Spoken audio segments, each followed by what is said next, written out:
à travers la programmation, enfin les rencontres faites autour des auteurs méditerranéens et des jeunes auteurs, ça montre aussi que tous ces auteurs sont intéressés par leur époque. Ah, carrément.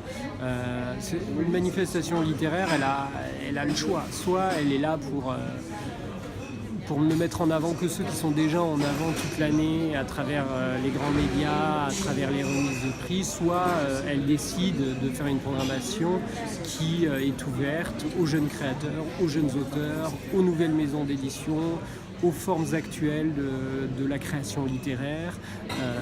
Donc c'est plutôt notre choix, même si évidemment on a aussi des écrivains très connus du grand public. On essaie d'avoir un équilibre entre ces deux pôles.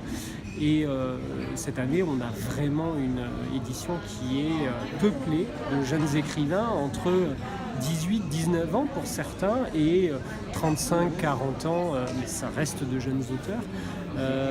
Ce qui caractérise ces écrivains, c'est effectivement une vraie préoccupation aux questions de l'époque, une vraie préoccupation aux questions sociales, aux questions politiques, mais évidemment traitée par le biais de la fiction, par le biais de la poésie, par le biais de la création théâtrale.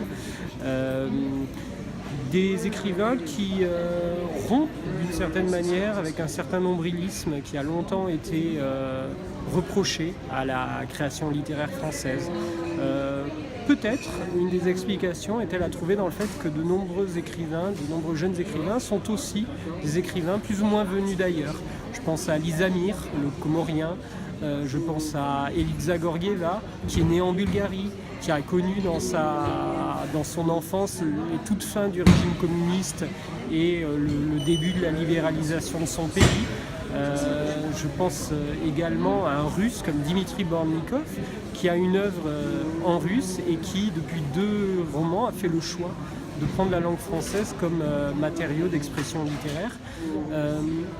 Ces apports issus de la francophonie contribuent sans doute à décloisonner la littérature hexagonale, à l'ouvrir à des préoccupations. Le drame des migrants, par exemple, il est évidemment très présent dans le roman d'Alizamir, puisque aux Comores, il y a exactement des problématiques comparables avec tous ces jeunes Comoriens qui fuient l'île d'Anjouan en espérant trouver à Mayotte, département français, une vie meilleure. De la même manière que chez une Eliza Gorgieva, qui est née dans un pays qui a connu la main de fer du communisme stalinien.